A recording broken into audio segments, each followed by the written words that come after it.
Imaginem uma indústria colossal, avaliada em mais de 4 bilhões de dólares, que depende de uma tecnologia com 800 anos de idade. Num mundo obcecado pela velocidade, a produção deste pó verde é um verdadeiro paradoxo de engenharia. Para obter apenas 30 gramas de produto final, uma quantidade menor do que a que cabe num único pacote de chá, uma maciça mó de pedra deve girar continuamente durante 1 hora inteira. Um erro de temperatura, um raio de luz indesejado, e todo o lote é destruído. Bem-vindos ao mundo oculto do matcha. Uma jornada que começa ao desligar o sol e termina com uma paciência capaz de transformar folhas frágeis no ouro verde moderno. Como é que este processo lento sobreviveu à era industrial? Quando a maioria de nós segura um copo de papel com um latte verde brilhante, a nossa mente viaja imediatamente para o Japão. Visualizamos templos zen, cerimônias silenciosas e mestres de kimono. Mas a realidade industrial é muito mais complexa e surpreendente. Poucos sabem que este pó, hoje reverenciado como um tesouro nacional japonês, tem na verdade as suas raízes profundas na China vizinha. A história foi reescrita não por monges, mas pelo mercado. O verdadeiro ponto de viragem, o Big Bang do matcha, não aconteceu num mosteiro antigo, mas sim em 2007, quando a gigante Starbucks decidiu colocar o matcha latte no menu global. Naquele momento, algo sagrado foi transformado numa mercadoria de massa. O matcha saiu do silêncio dos templos para o barulho das ruas de Nova York e Londres. Hoje, estamos a falar de uma indústria que movimenta mais de 4 bilhões de dólares por ano. Mas aqui está o segredo que os rótulos não contam. Apesar de ser a alma do matcha, o Japão produz apenas cerca de 25% do volume global. O Japão focou-se na arte, no segmento Ultra Premium, onde 1 quilo pode custar milhares de dólares.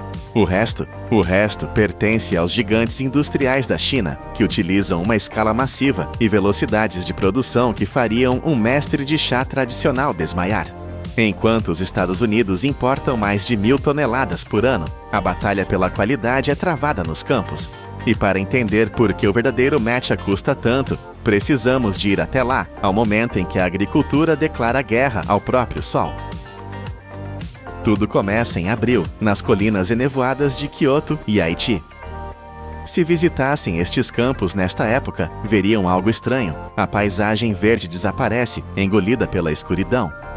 Milhares de hectares são cobertos por estruturas negras, como se a terra estivesse a ser escondida do céu. Isto é o sombreamento, um ritual obrigatório. Redes especiais são estendidas sobre as plantas para bloquear até 90% da luz solar. Não é apenas proteção, é manipulação biológica pura. Ao retirar a luz, forçamos a planta a entrar em pânico. Num modo de sobrevivência desesperado, a planta começa a bombear níveis extremos de clorofila para as folhas, tentando capturar qualquer raio de luz possível. É este estresse controlado que muda tudo. A planta deixa de produzir compostos amargos e começa a converter açúcares num aminoácido precioso chamado L-teanina. É a L-teanina que dá ao matcha aquele sabor umami, profundo, saboroso e doce. Se deixássemos o sol tocar nestas folhas, elas tornariam-se num chá verde comum, amargo e adstringente. Os agricultores tornam-se engenheiros de luz. Eles ajustam as redes manualmente, dia após dia, reagindo a cada nuvem e a cada mudança de temperatura. É um jogo de alto risco. Se removerem a sombra um dia antes, o sabor perde-se. Se deixarem um dia a mais, a planta pode enfraquecer demasiado.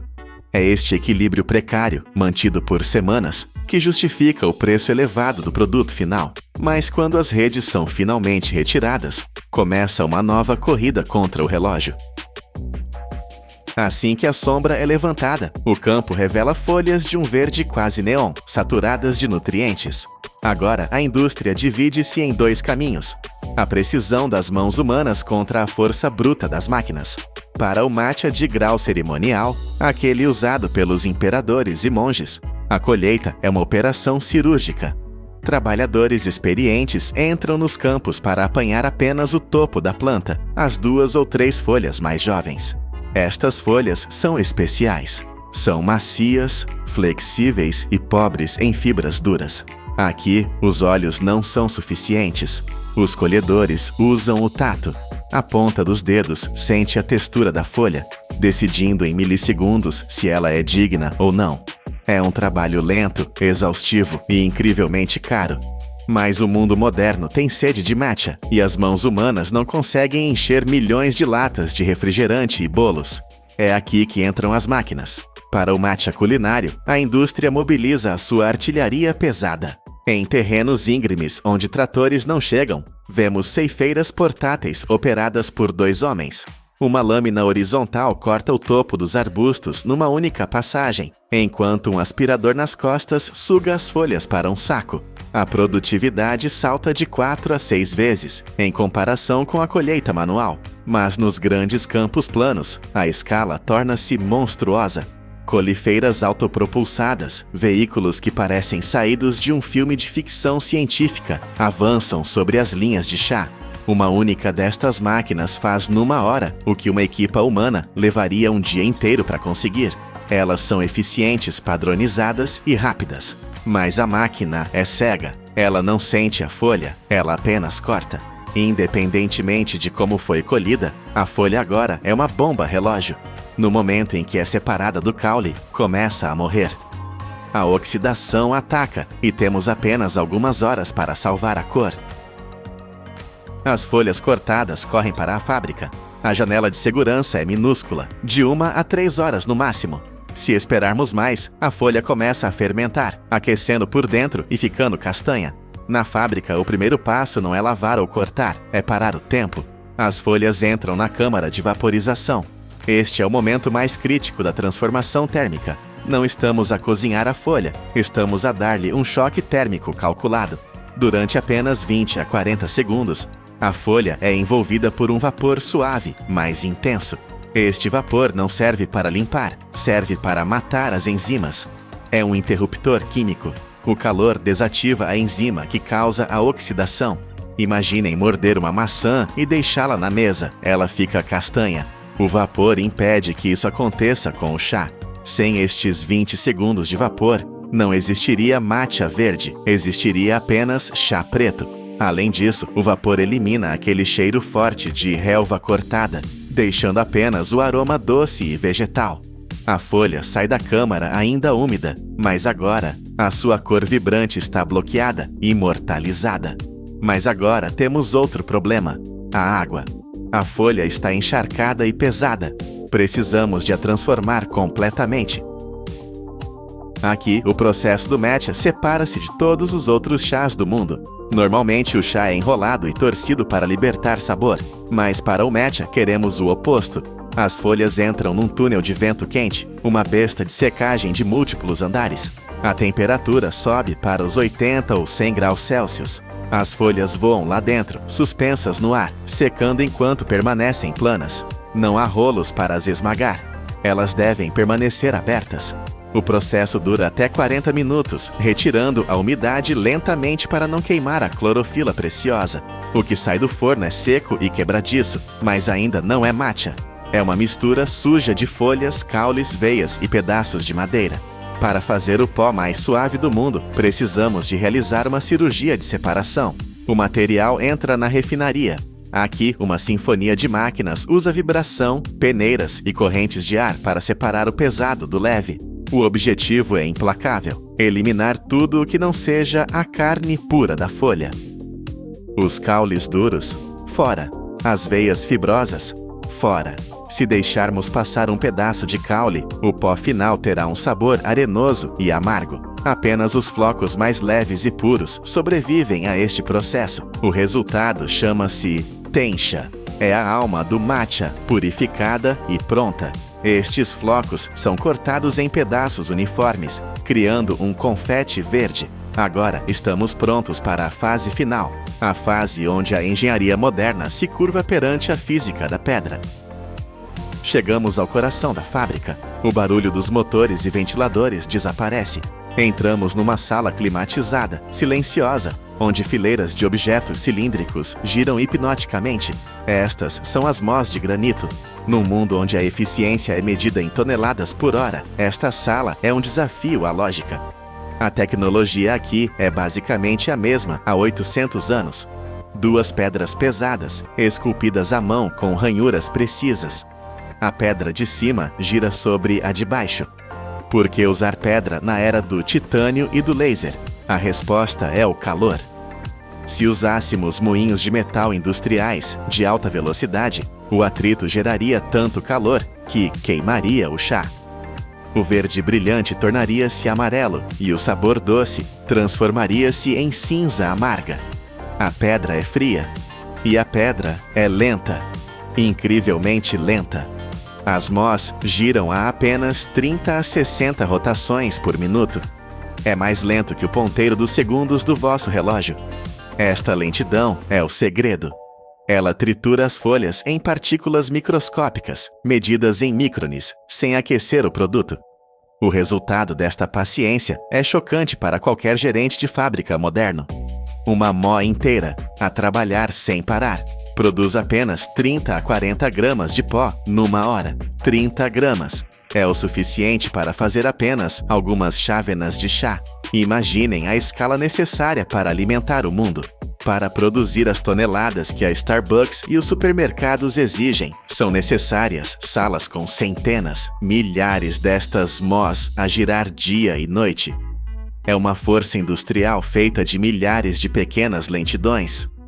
O pó que sai das bordas da pedra é tão fino que se comporta como fumo. Dissolve-se na água instantaneamente, criando aquela espuma rica que conhecemos. O produto final é agora mais valioso do que o ouro, mas também mais frágil do que vidro. O matcha em pó tem 3 inimigos mortais que estão à espera para o matar: a luz, a umidade e o oxigênio. Se deixarmos este pó exposto ao ar, ele oxida e morre em questão de horas. A linha de embalagem é a última fronteira de defesa. Para o Matcha Premium, usam-se latas de metal herméticas, seladas a vácuo ou com azoto, criando um cofre impenetrável. É a única forma de garantir que o consumidor, do outro lado do mundo, sinta o mesmo sabor que o mestre de chá no Japão. Para o mercado de massas, máquinas ultra rápidas enchem milhões de pequenos pacotes stick para lattes instantâneos. A engenharia aqui foca-se na velocidade e na vedação perfeita. O objetivo é congelar o frescor no tempo, até o momento em que vocês abrem o pacote. Esta é a jornada incrível do matcha. Começamos nas colinas escuras, onde enganamos a natureza para criar sabor. Passamos por máquinas que colhem hectares num dia e terminamos numa sala onde pedras antigas giram mais devagar que o tempo. Numa era onde tudo é instantâneo, o matcha é uma lição de resistência. Cada grama deste pó representa uma hora de trabalho de uma pedra de granito. É a prova de que, mesmo na indústria moderna, há coisas que não podem ser apressadas. Da próxima vez que beberem aquele gole verde e sentirem a energia, lembrem-se, vocês não estão apenas a beber chá. Estão a beber o resultado de uma batalha épica entre a biologia, a engenharia e o tempo. E o vencedor, felizmente, está na vossa chávena. Todos os anos, os Estados Unidos produzem mais de 130 mil milhões de pés quadrados de telhas de asfalto. É o suficiente para cobrir milhões de telhados em todo o país. Longe de serem apenas materiais de construção comuns, elas moldaram a aparência da arquitetura americana e tornaram-se uma parte vital da indústria da construção moderna. O valor das telhas de asfalto reside não apenas na sua durabilidade e capacidade de resistir à chuva e ao vento, mas também nas inovações técnicas por trás delas. Asfalto refinado, mantas de fibra de vidro reforçadas e uma camada protetora de grânulos minerais resistentes ao fogo. Todos estes elementos se unem num produto que pode parecer simples, mas que pode proteger casas durante décadas. O esqueleto invisível destas telhas é feito de fibra de vidro, e a fibra de vidro é feita de pedra. Pedra tão dura e tão firmemente cimentada que a maquinaria convencional não a consegue extrair. Tem de ser literalmente dinamitada. Como é que os engenheiros transformam rocha frágil e estilhaçada, vinda de uma detonação controlada, num escudo flexível e duradouro, capaz de proteger as nossas casas durante décadas? A viagem começa em vastas pedreiras de areia de quartzo. O arenito de sílica é uma rocha sedimentar rica em SiO2, disposta em camadas espessas e firmemente cimentada. Após levantamentos geológicos e padrões de perfuração cuidadosamente planeados, os explosivos são detonados. Isto cria uma rede de fraturas controladas, partindo a rocha em grandes blocos, prontos para serem carregados. Cada parâmetro é calculado com precisão para maximizar a eficiência, minimizando ao mesmo tempo o pó e as vibrações. Quando a explosão termina, o arenito parte-se em pedaços maciços. Escavadoras hidráulicas pesadas entram imediatamente em ação. Cada balde recolhe até 22 toneladas curtas de rocha e despeja-as em caminhões de transporte, com capacidade para 55 a 65 toneladas curtas. A pedreira funciona num ritmo constante. Bancadas em forma de degrau, cada uma com cerca de 35 a 50 pés de altura, são projetadas em toda a pedreira, dando às máquinas acesso de múltiplos ângulos, mantendo a parede estável. O arenito transportado não segue direto para a fábrica. Em vez disso, os caminhões param numa estação de processamento no local, projetada para reduzir custos de transporte e garantir um controle mais rigoroso da qualidade da matéria-prima. A rocha é alimentada num triturador de maxilas primário. 2 pesadas maxilas de aço comprimem o material, reduzindo os blocos a pedaços com cerca de 2 a 4 polegadas. Este é o ponto ideal, suficientemente pequeno para o processamento seguinte, mas suficientemente grande para preservar a estrutura do grão de sílica. O material triturado passa então por uma peneira vibratória de múltiplos tabuleiros, que separa peças demasiado grandes ou finas, ambas inadequadas para a produção de fibra de vidro. Apenas a fração com o tamanho e uniformidade corretos avança. A seguir, vem a fase de lavagem a alta pressão. A pedra é bombardeada com potentes jatos de água, com pressões entre 75 a 115 psi. Este processo rigoroso arranca o pó mineral, a argila e as impurezas da superfície. Não é apenas uma limpeza mecânica, melhora a pureza química, um fator essencial na fabricação de vidro. A água da lavagem é recolhida e recirculada. O resultado é uma sílica semi-refinada, limpa, consistente e totalmente qualificada para ser entregue à fábrica de fusão. Está pronta para a transformação de rocha em fibra. Após ser lavada, selecionada e seca, a areia de sílica refinada segue para a área de dosagem. Aqui, cada ingrediente é medido com precisão. Calcário finamente moído é adicionado para ajustar a viscosidade, e carbonato de sódio para decompor a sílica e baixar o seu ponto de fusão. Algumas fórmulas também adicionam dolomite ou alumina, aumentando a durabilidade e estabilizando a cor do vidro. Uma vez preparada, a mistura é alimentada num forno contínuo, um processo que dura quase 2 dias e 2 noites. O forno é construído em 3 zonas: pré-aquecimento, fusão e condicionamento. Primeiro, no pré-aquecimento, o lote sobe lentamente para cerca de 1000 graus Celsius, eliminando a umidade. Depois, a fusão. As temperaturas sobem para mais de 1550 graus Celsius, mais quente que a lava de um vulcão, liquefazendo toda a massa em vidro fundido. Permanece neste estado por quase 50 horas. Este tempo é longo o suficiente para purgar impurezas e libertar todos os vestígios de gás, até que a fusão seja completamente uniforme. Este é o passo que consome mais energia de todo o processo. Sensores infravermelhos e elementos de aquecimento elétricos regulam cada zona com precisão absoluta. Finalmente, na zona de condicionamento, o calor é ligeiramente reduzido. O vidro estabiliza e o fluxo fundido está pronto para fluir do forno para o próximo capítulo. Assim que o vidro fundido atinge a homogeneidade total, ele flui para bacias de distribuição. Estas estão equipadas com centenas de orifícios microscópicos. Estes orifícios não são de um metal qualquer, são feitos de uma liga de platina-ródio, capaz de resistir ao calor intenso e à corrosão. Sob a força da gravidade, o vidro flui através de cada abertura, formando filamentos tão finos como seda. Rolos de alta velocidade, girando a até 3.000 rotações por minuto, puxam estes filamentos, esticando-os até se tornarem fibras com apenas alguns microns de espessura, mais finas que um cabelo humano. Imediatamente a seguir, um spray de água a baixa pressão arrefece os fios, fixando a sua forma sem rachar a sua estrutura interna. Por fim, um revestimento químico especial é aplicado a cada fibra, melhorando a aderência e evitando a acumulação de estática.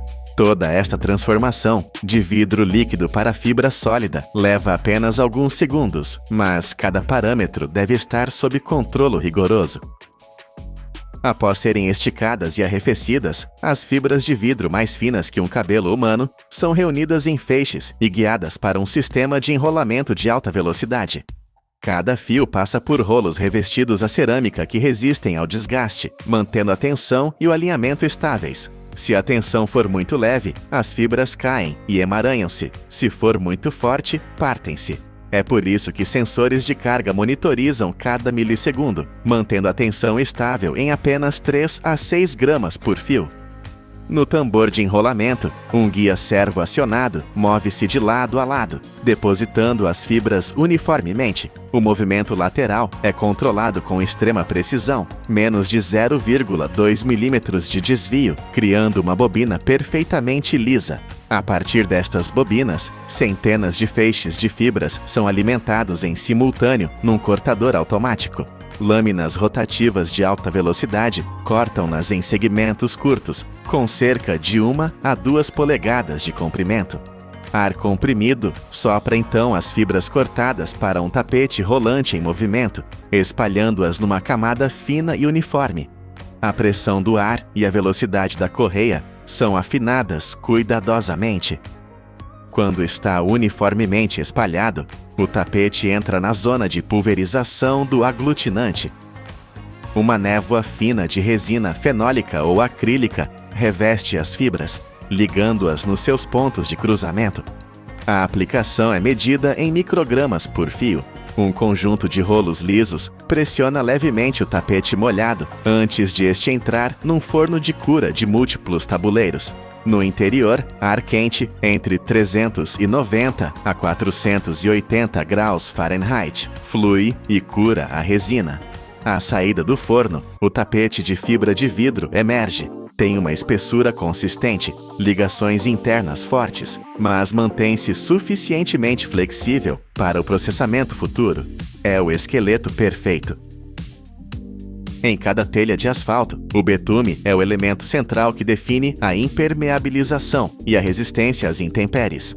Este material espesso e preto atua como uma armadura, protegendo o tapete de fibra de vidro da umidade e dos raios ultravioleta, mas não serve qualquer tipo de asfalto.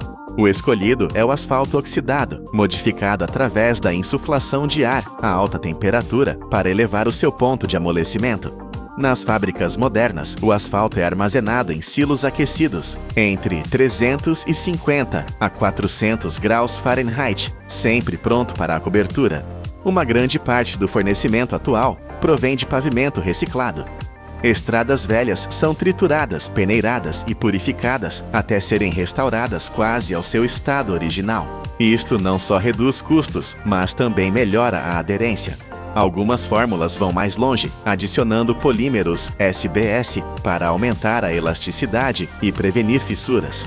Se o asfalto é a armadura interna, os grânulos minerais são o escudo exterior. São a primeira linha de defesa contra o sol, chuva e tempestades. As pedras usadas são basalto ou granito triturados, minerais conhecidos pela sua dureza e estabilidade. A preparação começa nas pedreiras, onde a rocha é triturada em partículas entre 0,016 e 0,067 polegadas. Os grânulos são então lavados, secos e peneirados. Cada um recebe um fino revestimento cerâmico, criado pela cozedura de óxidos metálicos a altas temperaturas. Este revestimento não só fixa a cor, mas também confere às telhas uma vasta gama de tonalidades. Na linha de produção, os grânulos são uniformemente espalhados sobre o asfalto quente e pressionados por rolos pesados. Isto assegura que ficam firmemente incorporados.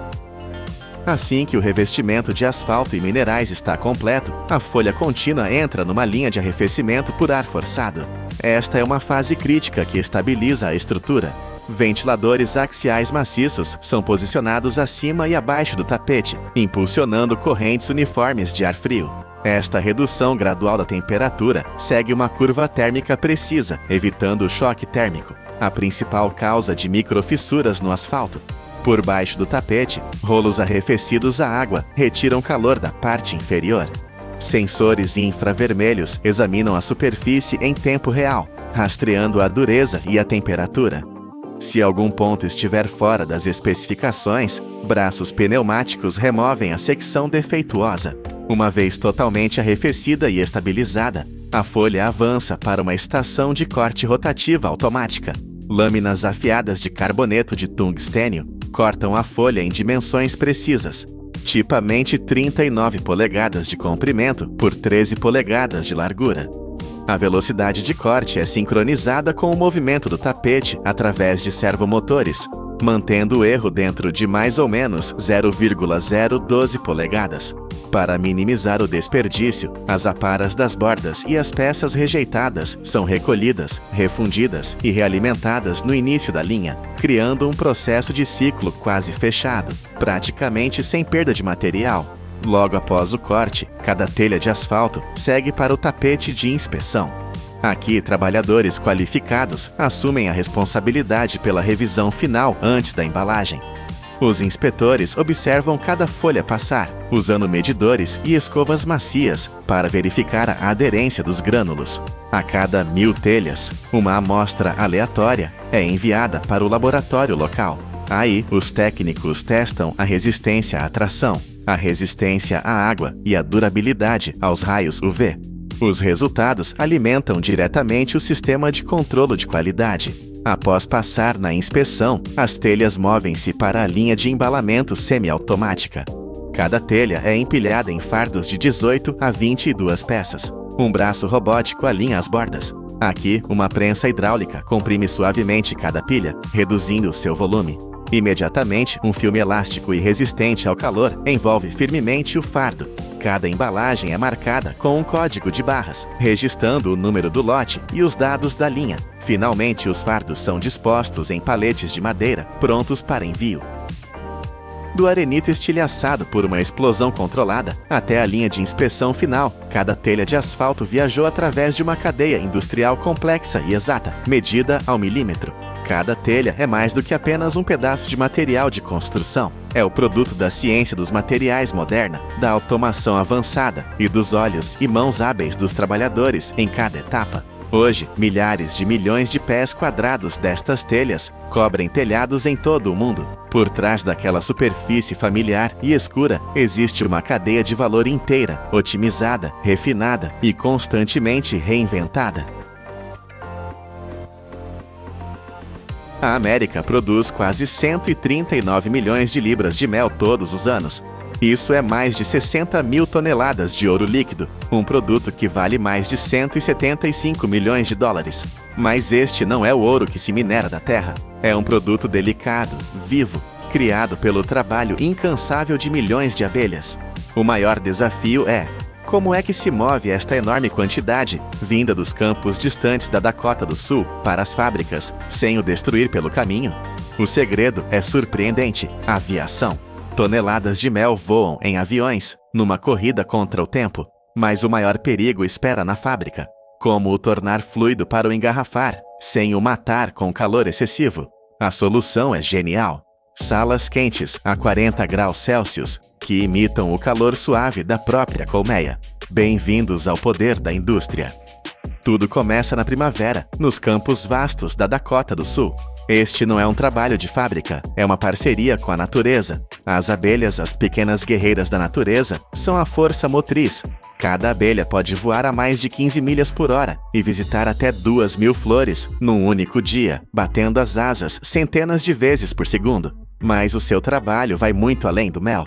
A sua maior contribuição para a economia americana é a polinização, um serviço que vale uns espantosos 15 mil milhões de dólares por ano, sustentando todo o sistema alimentar do país. Os apicultores são os guardiões. Eles começam a estação inspecionando cuidadosamente cada colônia. Verificam a saúde das abelhas, a força da população trabalhadora e, o mais importante, a condição da rainha, o coração da colmeia. Quadros velhos são reparados ou substituídos, dando à colônia espaço para crescer. Após 6 a 8 semanas de cuidados intensivos, surge o sinal. Uma fina camada de cera branca aparece sobre os favos. Isto significa que o mel está maduro, que a umidade desceu o suficiente para que o mel possa ser armazenado sem fermentar. A colheita é um momento de precisão cirúrgica. Os apicultores usam fumo, criado a partir de materiais naturais, como madeira seca ou serradura. O fumo não magoa as abelhas, simplesmente acalma-as, mascarando o cheiro de alarme que elas libertam, permitindo uma colheita pacífica.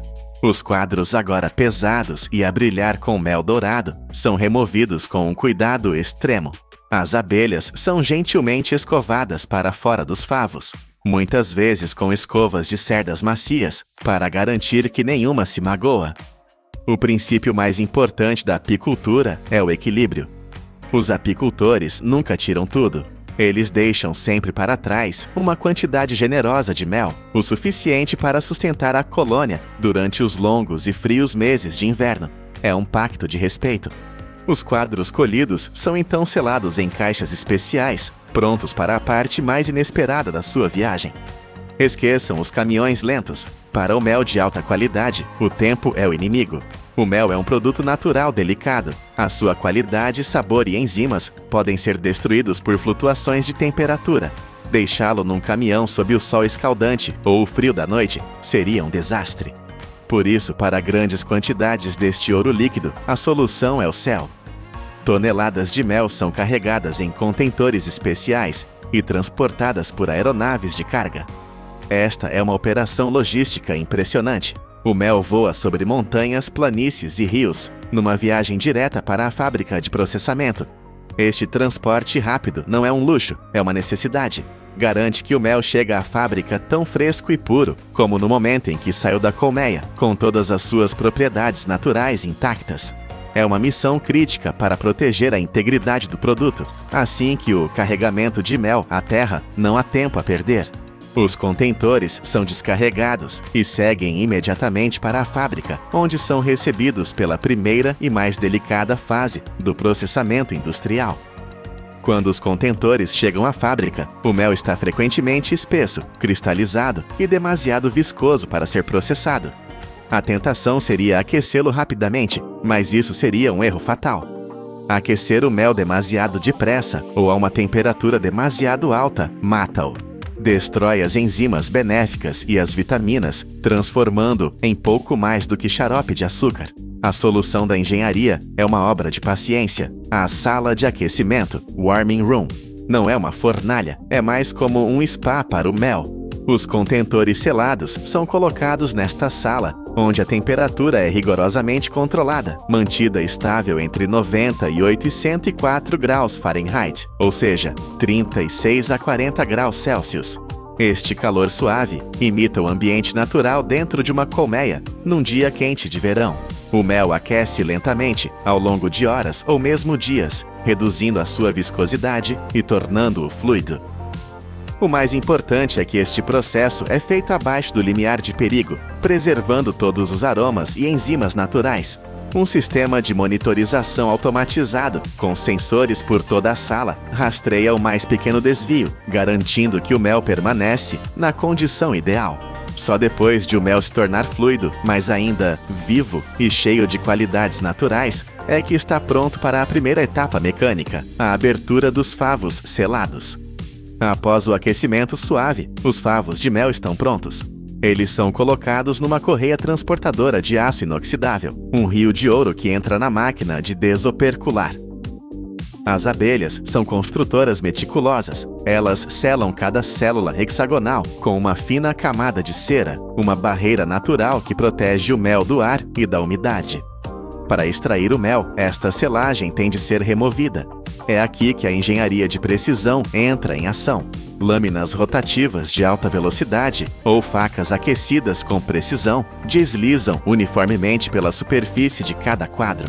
O movimento é incrivelmente rápido e suave, cortando apenas a fina camada de cera, com uma precisão de frações de polegada, sem perturbar a delicada e perfeita estrutura hexagonal do favo por baixo. É a união da velocidade industrial com o toque delicado de um artesão. E nesta fábrica, nada é desperdiçado. Toda a cera removida durante esta fase, conhecida como opérculos, é um subproduto valioso. Cada grama é recolhida, derretida, filtrada e reciclada. Esta cera pura e aromática começa uma segunda vida, transformada em velas, bálsamos naturais, cosméticos de luxo ou novas folhas de fundação para futuras colmeias. É um ciclo de produção perfeitamente fechado. Assim que a camada protetora de cera é removida, milhões de células estão abertas, prontas a libertar o seu conteúdo dourado, não através de calor ou químicos, mas através da força pura da física. Com os favos agora abertos, o mel está pronto para ser extraído. Mas como o fazer sem esmagar os delicados favos? A resposta é o extrator centrífugo. Esta é uma máquina sofisticada, o coração pulsante da fábrica. Os quadros são cuidadosamente fixados dentro de um enorme tambor de aço inoxidável, como raios numa roda. Então, a máquina começa a girar. A velocidade aumenta cada vez mais rápido, gerando uma força centrífuga extraordinária, semelhante à força G, que os pilotos de caça sentem. Esta força poderosa puxa o mel líquido para fora das células hexagonais. O néctar dourado é atirado contra as paredes interiores do tambor. A física faz o trabalho pesado. O mel, sendo mais denso, escorre pelas paredes e acumula-se no fundo do tambor, enquanto os favos de cera, agora vazios, permanecem perfeitamente intactos. A beleza deste método é a sua pureza, não é aplicado calor, não são usados produtos químicos. É um processo puramente mecânico que garante que a cor, o aroma e os nutrientes do mel são 100% preservados. E há outro benefício genial: a sustentabilidade. Como os favos não são destruídos, eles são devolvidos aos apicultores, que os colocam de novo nas colmeias. As abelhas podem então enchê-los imediatamente, poupando-lhes o enorme esforço de construir novos favos do zero. Este método não só é eficiente para a fábrica, como também é melhor para as abelhas. Este método mecânico é o mais limpo, mas o mel que sai da centrífuga ainda não está perfeito. Transporta vestígios finos de partículas de cera e poeira minúscula, que têm de ser removidos na próxima etapa. O mel extraído, embora puro, ainda contém pequenas impurezas, como partículas de cera ou pólen. Por isso, é imediatamente encaminhado para um sistema de filtragem. Passa primeiro por filtros grosseiros de aço inoxidável, que retém os pedaços maiores. Depois passa por filtros de malha ultrafina, que removem as impurezas mais pequenas, garantindo uma clareza cristalina. Uma vez filtrado, o mel é transferido para tanques de armazenamento gigantes, também de aço inoxidável, onde é suavemente agitado. Este processo unifica o sabor e a cor, garantindo que cada garrafa de um lote seja idêntica. A temperatura aqui é novamente controlada, mantida entre 35 e 40 graus Celsius, apenas o suficiente para evitar a cristalização e remover pequenas bolhas de ar, dando ao mel aquele aspecto brilhante e límpido. Mas antes que uma única gota seja engarrafada, cada lote tem de passar pelo teste mais rigoroso de todos, o Laboratório de Controlo de Qualidade. Este é o portão final e as regras são inflexíveis. O teste mais crítico é o da umidade. O nível de umidade tem de estar rigorosamente entre 15% e 18%.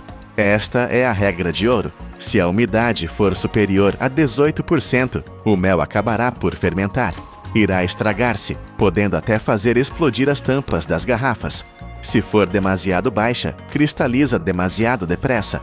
Técnicos de laboratório em batas brancas usam equipamento de precisão para analisar a composição de açúcar, os níveis de pH e a presença de quaisquer impurezas. Especialistas sensoriais provam e cheiram o mel, confirmando que este retém as suas notas florais únicas.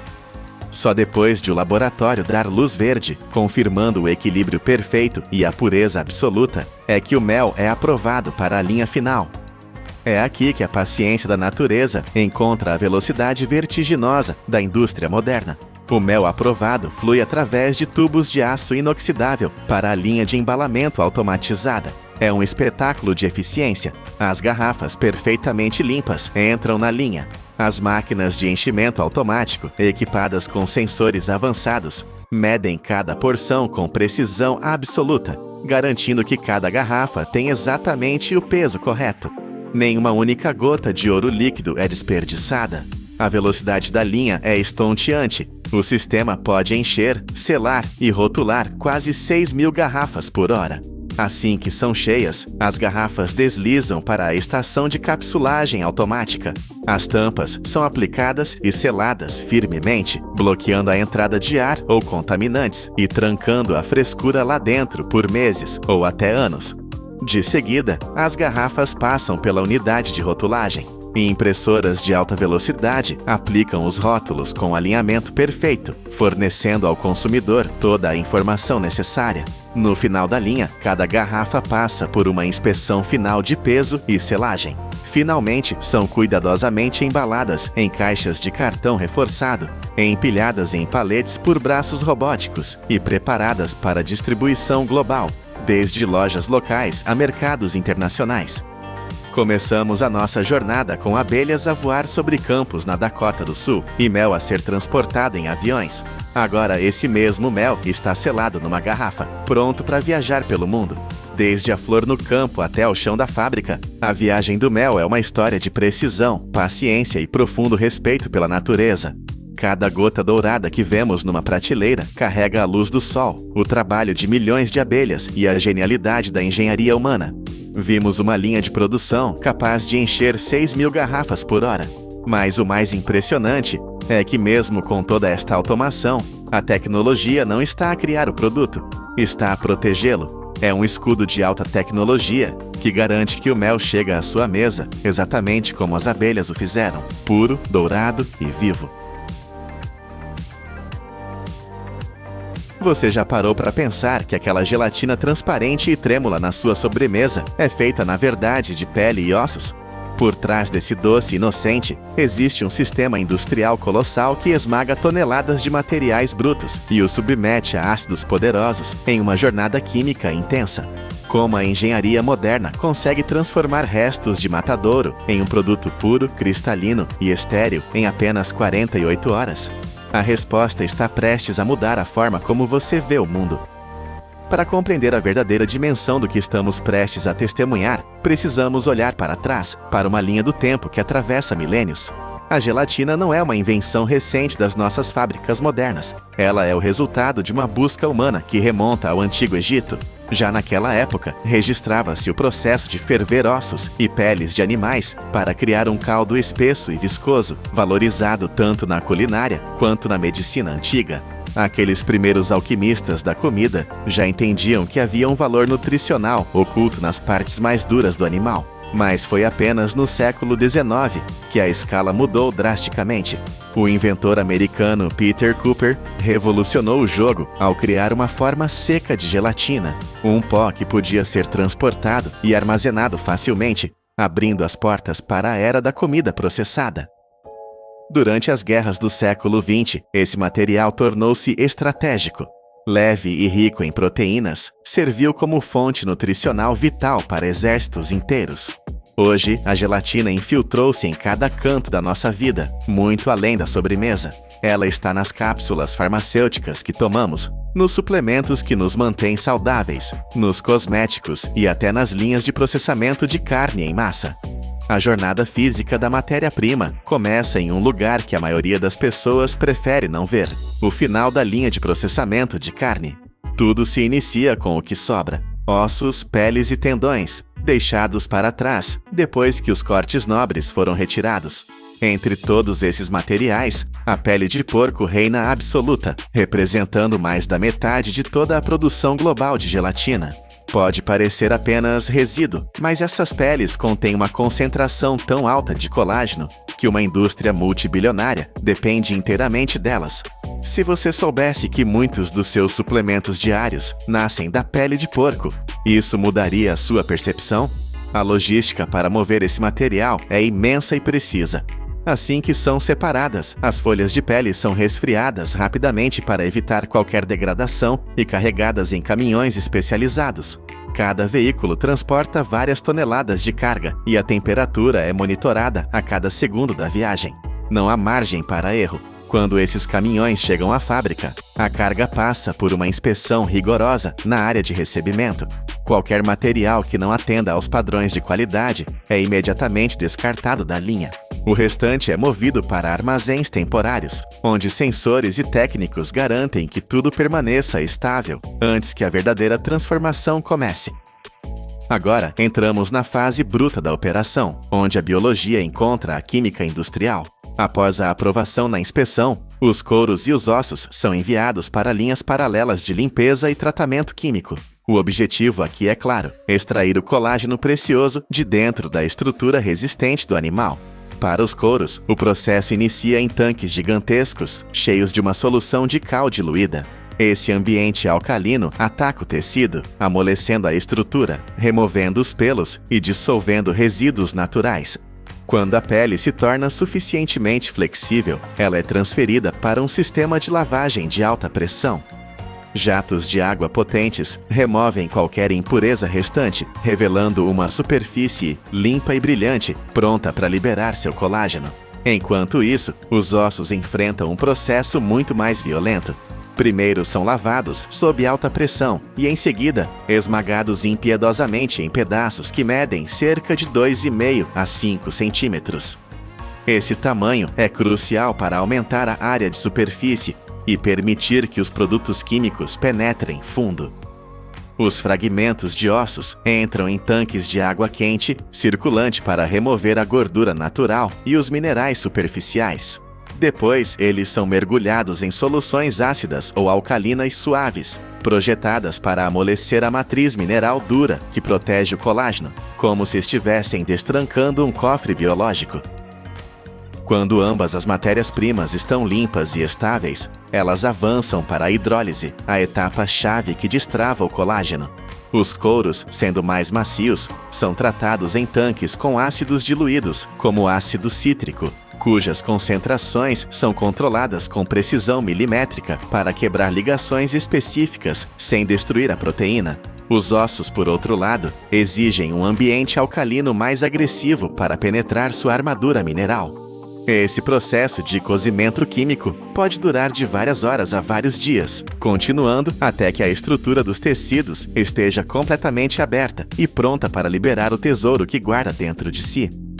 Com a estrutura interna enfraquecida pela hidrólise, começa o momento crítico da extração. Os materiais preparados são transferidos para enormes chaleiras de extração de aço inoxidável, capazes de conter milhares de litros. As tampas são trancadas e o sistema aquece gradualmente a mistura para uma temperatura entre 54 e 82 graus Celsius. Esse calor é calculado para ser alto o suficiente para dissolver o colágeno na água, mas baixo o bastante para não cozinhar e estragar as proteínas sensíveis. Por horas a fio, agitadores lentos mantêm a mistura em movimento, transformando o conteúdo sólido em um líquido viscoso e amarelo pálido. O que sai dessas chaleiras parece um caldo grosso e não muito atraente, cheio de gordura e partículas flutuantes. Para transformar isso na gelatina cristalina que conhecemos, a fábrica usa força bruta e tecnologia fina. A solução quente é bombeada através de tubos de aço para filtros de membrana especializados. Os poros desses filtros são tão microscópicos que apenas as moléculas de colágeno conseguem passar, enquanto toda a sujeira e gordura ficam presas. O resultado é um fluxo límpido e puro de colágeno, livre de qualquer contaminante visível. Mas esse líquido ainda é muito aquoso. Ele flui para tanques de concentração a vácuo, onde a baixa pressão e agitadores constantes ajudam a água a evaporar rapidamente. Minuto a minuto, o líquido torna-se mais espesso, transformando-se em um xarope denso.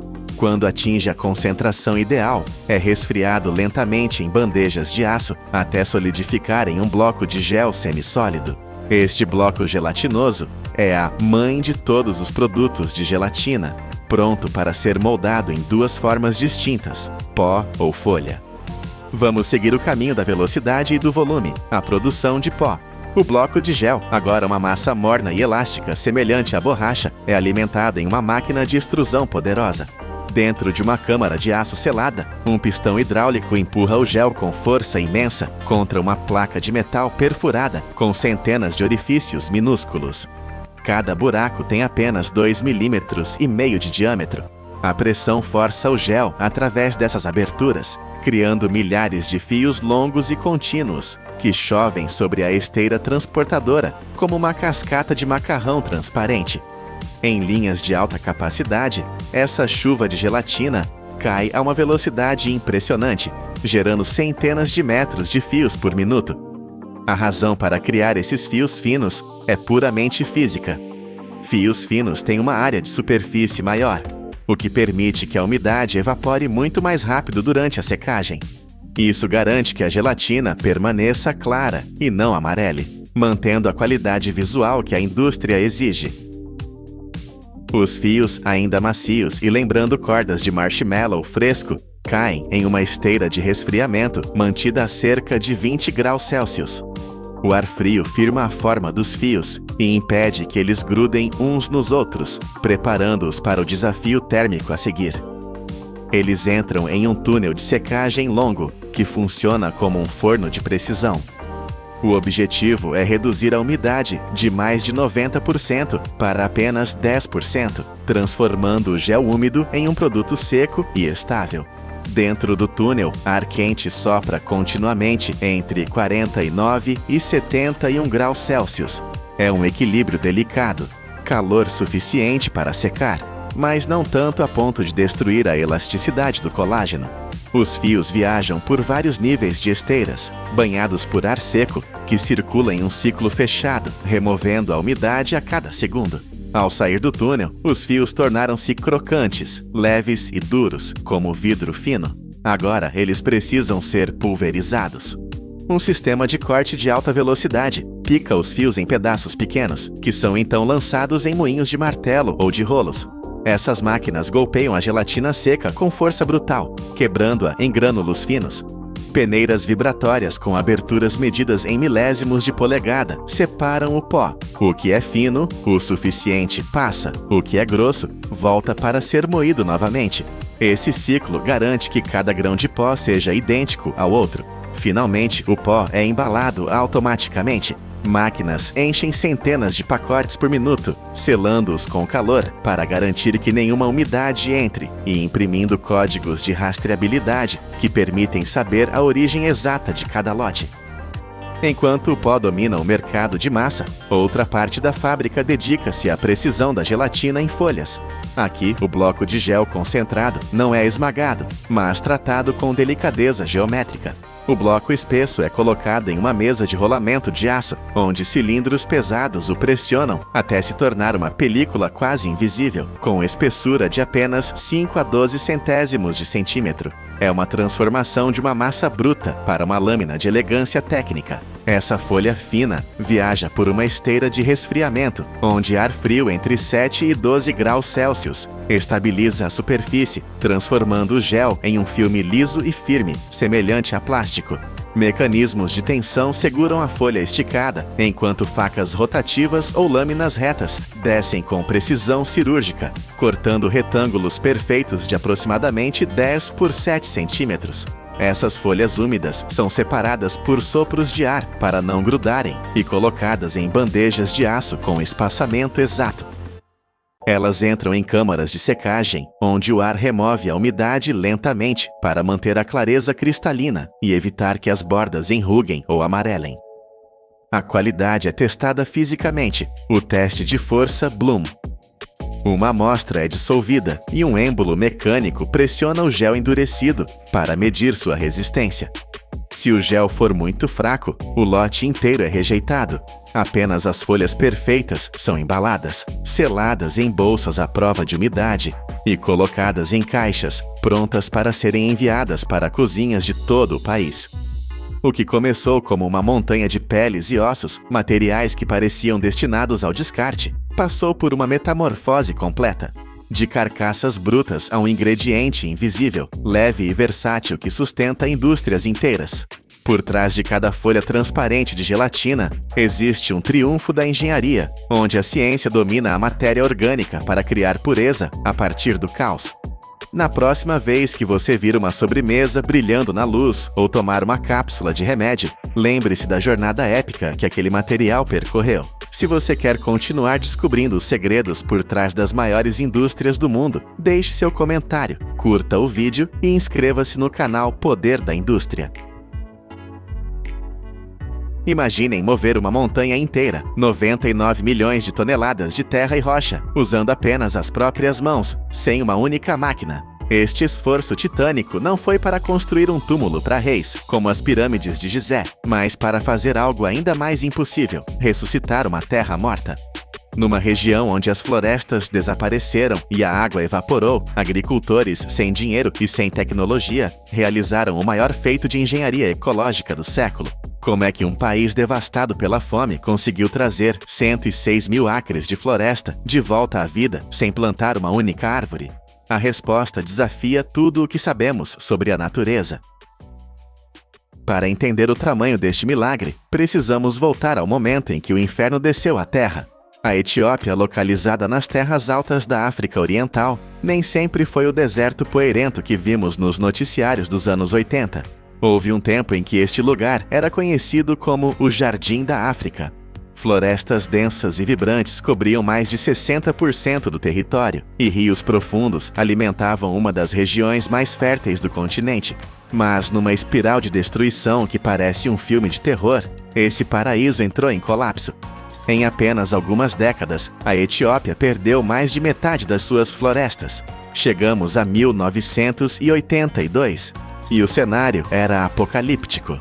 A cobertura florestal tinha caído para uns míseros 3%. De 77 mil milhas quadradas de verde, restavam apenas 12 mil. Onde antes havia vida, agora só existia uma crosta dura e seca. Mas as florestas não desapareceram por magia. Foram empurradas para o abismo pela pressão humana. Árvores centenárias foram cortadas para lenha, e florestas inteiras foram queimadas para criar campos agrícolas desesperados.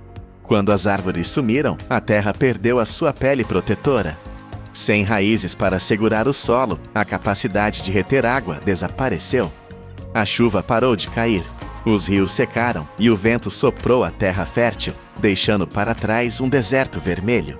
E então aconteceu o inevitável: a Grande Fome de 1983. Foi a tragédia mais devastadora da história do país, tirando a vida a mais de 1 milhão de pessoas em apenas 2 anos. O mundo assistiu em choque, mas ninguém sabia como parar a hemorragia de um ecossistema inteiro. A Terra estava clinicamente morta. No meio deste cenário de pesadelo, quando todas as esperanças pareciam perdidas, surgiu uma ideia radical. As tentativas tradicionais de salvar a Terra tinham falhado miseravelmente. Projetos internacionais gastaram milhões para plantar novas árvores, mas 90% dessas mudas morriam em poucas semanas. O sol escaldante de 40 graus Celsius cozinhava as plantas vivas, ou o gado faminto comia o pouco que restava. Plantar novas árvores era caro, lento e francamente inútil. Foi então que Tony Rinaldo, um agrônomo que trabalhava na região, percebeu algo que mudaria a história. O que todos pensavam ser apenas ervas daninhas e arbustos secos no meio do deserto não eram lixo. Eram o topo de uma floresta subterrânea. Debaixo daquela terra dura, milhares de tocos de árvores antigas ainda estavam vivos.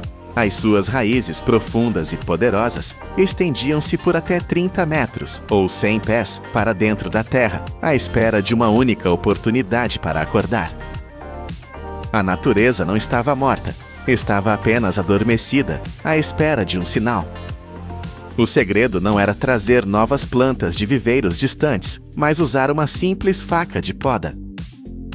O método chamado de regeneração natural gerida pelo agricultor, ou FMNR, era chocantemente simples. Em vez de plantar, os agricultores escolheram os tocos existentes, podaram os ramos fracos e protegeram os 3 ou 4 troncos mais fortes. Sem a necessidade de água extra ou fertilizantes caros, essas árvores antigas usaram os seus sistemas de raízes massivos para disparar em direção ao céu. Mas havia um problema. Mesmo com raízes profundas, nada cresce sem água. E a água tinha fugido daquela terra há muito tempo. Para trazer a água de volta, os habitantes de Rumbo tiveram de se tornar engenheiros geográficos. Eles não tinham tratores, não tinham gasóleo e não tinham fundos do governo. O que eles tinham eram pás velhas, picaretas e uma vontade de ferro. Eles olharam para as colinas nuas e desenharam um mapa da água, lembrando-se de como a chuva costumava fluir décadas atrás. Começou então uma das maiores operações manuais da história da agricultura. Homens e mulheres carregaram pedras pesadas sob o sol abrasador para construir milhares de pequenas barragens e terraços. Eles moveram 99 milhões de toneladas de solo. Parem para pensar nesse número. É o peso equivalente a centenas de arranha-céus, movido balde por balde, pedra por pedra. O objetivo era mudar a física do terreno. Eles construíram lagoas de infiltração e valas de contorno para capturar a chuva. Quando a chuva caía, em vez de criar enxurradas de lama que lavavam o solo, a água encontrava barreiras. Ela era forçada a parar, a acalmar-se e a infiltrar-se na terra sedenta. As ravinas, que antes eram feridas abertas na paisagem por onde a água escapava, foram bloqueadas com diques de pedra. A lógica era brutalmente simples. Nenhuma gota de chuva podia escapar. A terra vermelha e poeirenta começou a transformar-se numa esponja gigante, pronta para alimentar as raízes adormecidas que esperavam lá embaixo. Mas a engenharia física era apenas metade da batalha. A parte mais difícil foi a engenharia social. Para que a floresta voltasse, a comunidade teve de tomar uma decisão dolorosa: proibir o gado de pastar livremente nas colinas.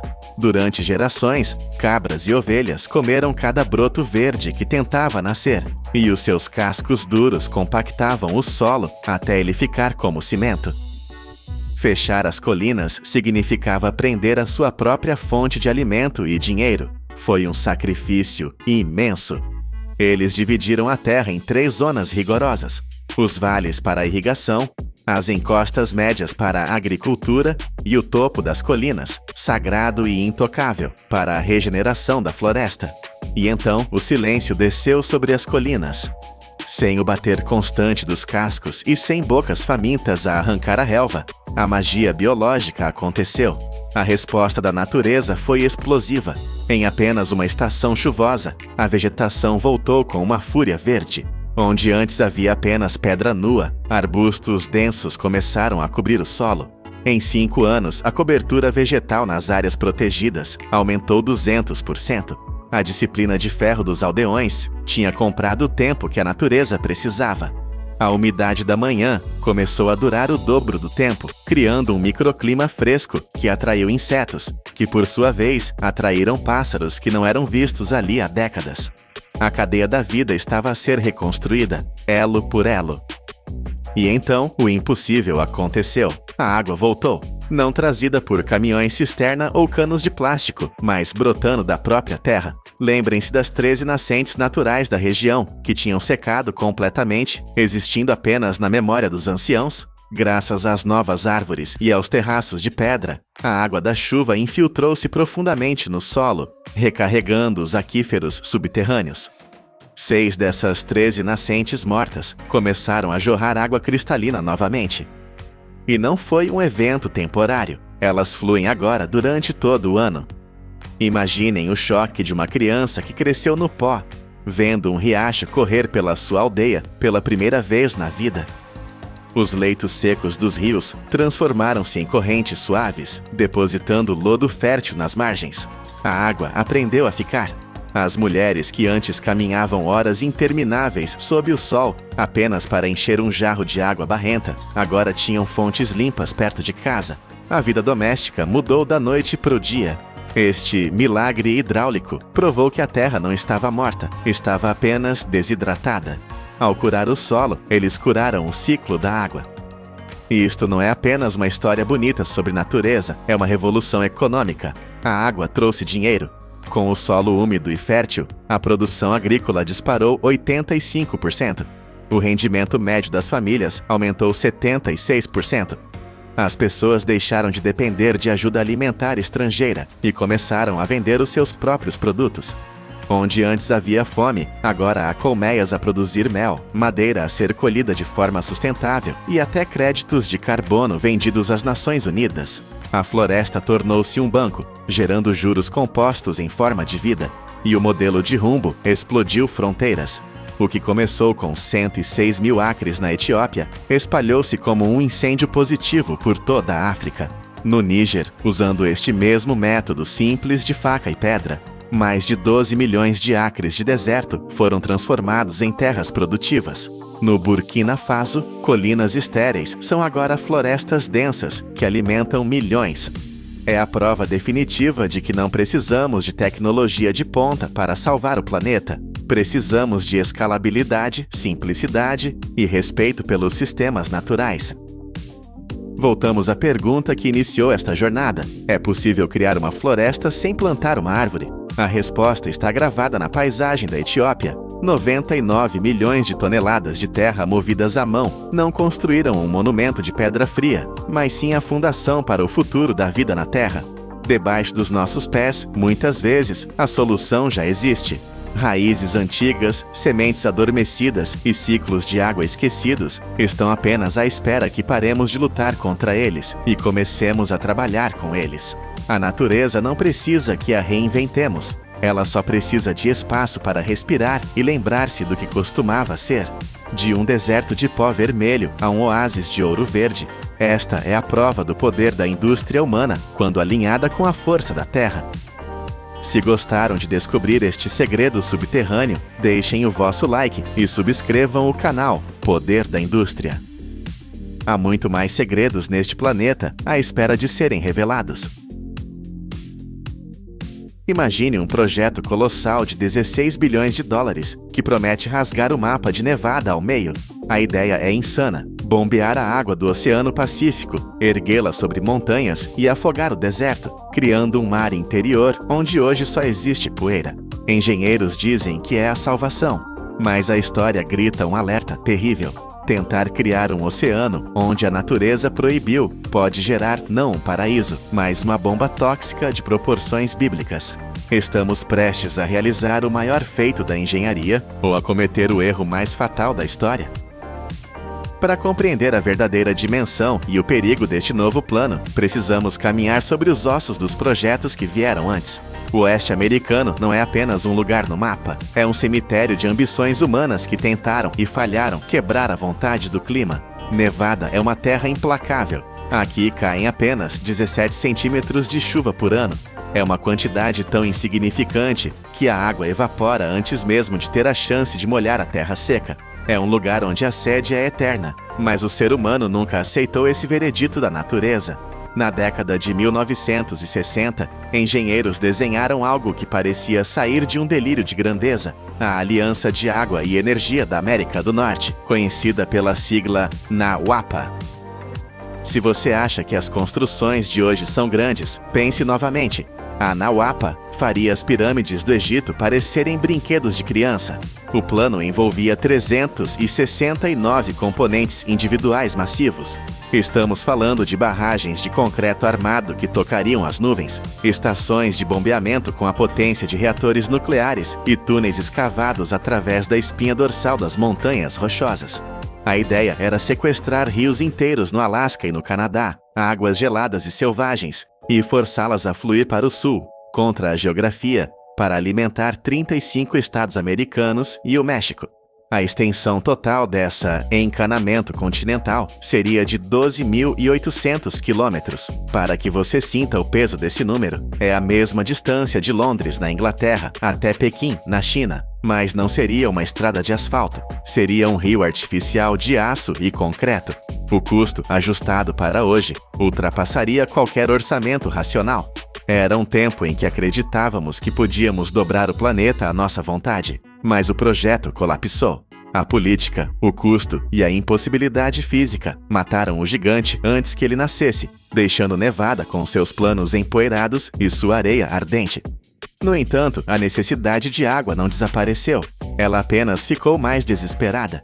E onde a força bruta das barragens falhou, a tecnologia do século XXI promete uma vingança silenciosa. A velha estratégia de trazer água do norte morreu. O novo plano é muito mais radical. Não vamos buscar água doce, vamos fabricá-la. O plano atual propõe algo que desafia a intuição: beber do Oceano Pacífico. Mas o oceano é veneno para a agricultura e para a vida terrestre. Ele é salgado, corrosivo e pesado. A solução proposta é uma maravilha da força industrial moderna, a osmose reversa em escala titânica. Imagine uma parede de membranas, filtros tão finos que nem bactérias conseguem passar. Agora imagine bombas gigantescas empurrando a água do mar contra essas paredes com uma pressão esmagadora, centenas de vezes maior que a atmosfera da Terra. O sal fica de um lado, a água pura sai do outro. Não é mágica, é força bruta, aplicada a nível molecular. Mas purificar a água na costa da Califórnia é a parte fácil. O verdadeiro pesadelo logístico é mover essa massa líquida para o interior. A água é pesada. 1 metro cúbico pesa 1 tonelada. E o projeto quer mover bilhões de toneladas. O traçado proposto aproveita as cicatrizes antigas da Terra, leitos de rios que secaram há milhares de anos e corredores de infraestrutura ao longo da rodovia 95. A engenharia vai adicionar 500 metros de novos canais de concreto e aço, artérias artificiais pulsando no deserto. O objetivo é inundar vales gigantescos como Big Smoke e Monitor. O mapa de Nevada mudaria para sempre. Onde hoje você vê planícies brancas de sal e rocha, veria ondas azuis. O projeto promete criar 965 milhas quadradas de superfície de água. É um mar interior fatiando o deserto, mas aqui a física cobra seu preço. Para levar 317 bilhões de galões de água do nível do mar até os planaltos de Nevada, é preciso vencer a gravidade. A água precisa subir 1.000 metros de altura. A energia necessária para operar essas bombas é estonteante, 6 gigawatts. Para colocar isso em perspectiva, isso é mais potência do que a maior usina nuclear dos Estados Unidos produz. É uma quantidade de energia capaz de iluminar cidades inteiras, mas aqui ela seria usada apenas para fazer a água subir a montanha. De onde viria essa energia? A resposta brilha cegamente sobre nossas cabeças. O sol de Nevada e da Califórnia é implacável, e o plano é cobrir quilômetros de deserto com painéis solares para alimentar as bombas. Mas a conta de luz não é o único custo. Existe um segredo sujo na dessalinização, que os engenheiros transformaram na chave de ouro do projeto. Quando você espreme a água do mar para tirar água doce, sobra um resíduo. Para cada litro de água pura, você gera meio litro de salmoura. E não pense em água salgada comum. É um lodo químico denso, viscoso e tóxico para a vida marinha se for devolvido ao oceano. É um concentrado da tabela periódica. Historicamente, essa salmoura era lixo, um problema caro. Mas neste projeto, a visão sofreu uma mutação genial e gananciosa. Eles não olham para a salmoura como esgoto. Eles a veem como minério líquido. Dentro desse líquido grosso e pesado, flutuam átomos de magnésio, boro e o mais importante de todos, lítio, o ouro branco, o combustível que alimenta seu celular, seu carro elétrico e o futuro da energia global. O projeto propõe transformar as estações de tratamento em mineradoras químicas.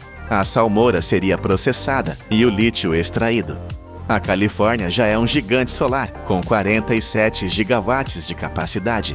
Nevada está expandindo rapidamente. A sinergia é perfeita no papel. O sol fornece a energia barata para bombear a água e processar o lixo. O lixo vira lítio, que é vendido por bilhões para fabricar baterias, que por sua vez armazenam a energia solar. É um ciclo fechado de lucro industrial.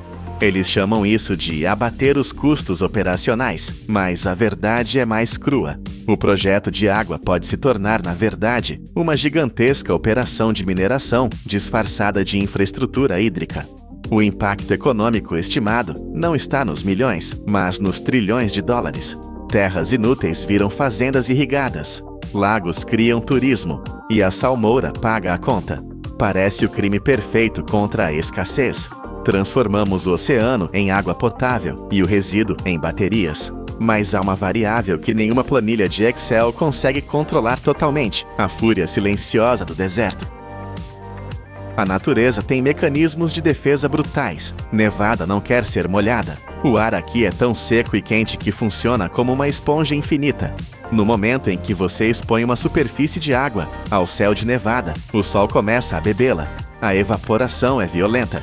Estamos falando de milhões de litros desaparecendo no ar a cada hora. sugados pela atmosfera faminta. O projeto planeja inundar as praias, bacias secas e planas cobertas de crostas de sal antigas. Quando você joga água doce sobre essas crostas, algo químico e perigoso acontece. O solo não apenas se molha, ele se dissolve. A estrutura da terra muda. Os sais subterrâneos que estavam adormecidos e enterrados começam a migrar. Eles sobem através da umidade capilar até a superfície. O resultado é uma armadilha. A água evapora rapidamente sob o calor de 45 graus, deixando para trás não apenas o sal original, mas novos cristais finos, misturados com minerais pesados. E então vem o vento. O vento de Nevada é lendário. Ele pega esse pó fino, agora carregado de química concentrada, e o lança na atmosfera. Criamos o risco de tempestades de poeira tóxica, que podem viajar por centenas de quilômetros, cegando cidades e envenenando pulmões. E não é apenas a geologia que sofre. A biologia entra em colapso. No Vale de Amargosa, existe uma criatura minúscula que carrega o peso de toda uma era geológica, o Amargosa pupfish. É um peixe pequeno, resistente, que sobreviveu isolado em poças quentes desde a última era do gelo. Ele não existe em nenhum outro lugar do universo. Se o nível do lençol freático mudar, se a química da água alterar um milésimo, essa espécie desaparece instantaneamente. Além disso, criar lagos artificiais é um convite para o caos. Coiotes, guaxinins e aves predadoras seriam atraídos para esses oásis, dizimando a fauna local que não tem defesa contra eles. Mosquitos portadores de doenças encontrariam novos criadouros perfeitos. O deserto é um sistema equilibrado, no fio da navalha. Tentar transformá-lo em um jardim úmido é como tentar consertar um relógio suíço com uma marreta. E nós já vimos o que acontece quando a marreta acerta o alvo. Não precisamos imaginar o desastre. Ele já existe. Ele tem nome e endereço. Fica na Califórnia e se chama Mar de Salton. É o maior erro de engenharia do século XX, um monumento fétido à arrogância humana. Em 1905, engenheiros tentaram desviar água do Rio Colorado para a irrigação. Uma enchente rompeu as defesas e, por 2 anos inteiros, toda a força do Rio Colorado despejou água em uma depressão no deserto. Nasceu um mar acidental. No início, parecia um milagre. Nos anos 50, o Mar de Salton era a Riviera do deserto. Estrelas de Hollywood atracavam seus iates lá. A água era azul e vibrante. As pessoas nadavam, pescavam e compravam casas na orla. Mas era uma ilusão. O lago não tinha saída. A água entrava, mas a única forma de sair era evaporando. Ano após ano, a água ia embora, mas o sal ficava. E não só o sal. Os pesticidas das fazendas vizinhas, os fertilizantes, o esgoto tratado, tudo se acumulava naquela bacia fechada. O paraíso apodreceu. Hoje, a salinidade do Mar de Salton é o dobro da do Oceano Pacífico. Quase nada consegue viver lá. As margens não são de areia branca. São feitas de ossos triturados de milhões de peixes e cracas que morreram sufocados em eventos de anoxia, quando a água perde todo o oxigênio sob o calor. O cheiro é insuportável, uma mistura de ovos podres e decomposição que em dias quentes chega até Los Angeles. Mas o horror real acontece quando a água recua. O leito seco do lago é um pó fino contendo arsênio, selênio e resíduos químicos de décadas de agricultura industrial. Quando o vento sopra, essa poeira venenosa é lançada sobre as comunidades pobres que vivem ao redor. As crianças lá têm as maiores taxas de asma da região. Sangramentos nasais e problemas respiratórios são rotina. O mar que os humanos criaram virou uma arma biológica contra os próprios humanos. Agora, o Mar de Salton é um paciente terminal mantido vivo por aparelhos caros, com o governo gastando milhões apenas para tentar manter a poeira no chão. E, ironicamente, é lá que as empresas estão testando a extração de lítio da salmoura geotérmica, tentando tirar algum valor desse desastre. O Mar de Salton é a prova viva de que a natureza cobra juros compostos sobre nossos erros. Voltamos agora ao plano de 16 bilhões de dólares em Nevada. A tentação é gigantesca. Temos a tecnologia, temos bombas capazes de levantar oceanos, Temos a energia do sol para alimentar a máquina. Temos a química para transformar resíduos tóxicos em baterias que salvarão o clima. No papel, é a equação perfeita: água para o povo, lítio para a indústria, lucro para os investidores. Mas quando você olha para as carcaças de peixes no mar de Salton e sente o cheiro de enxofre no ar, a dúvida corrói a certeza da engenharia. O deserto de Nevada não é um espaço vazio, esperando para ser preenchido. É um sistema antigo e brutal. A água neste lugar não é vida, é uma anomalia, é um elemento estranho. Se inundarmos esses vales sem uma precisão absoluta, se deixarmos a ganância pelo lítio cegar a prudência ecológica, podemos não criar um novo oásis. Podemos estar construindo a maior bacia de resíduos tóxicos do mundo, uma sequência de lagos mortos que envenenarão o ar por gerações. A capacidade de fazer algo grandioso não significa que devemos fazê-lo. A fronteira entre a genialidade e a catástrofe nunca foi tão tênue. E no deserto, o preço do erro é sempre pago com a poeira.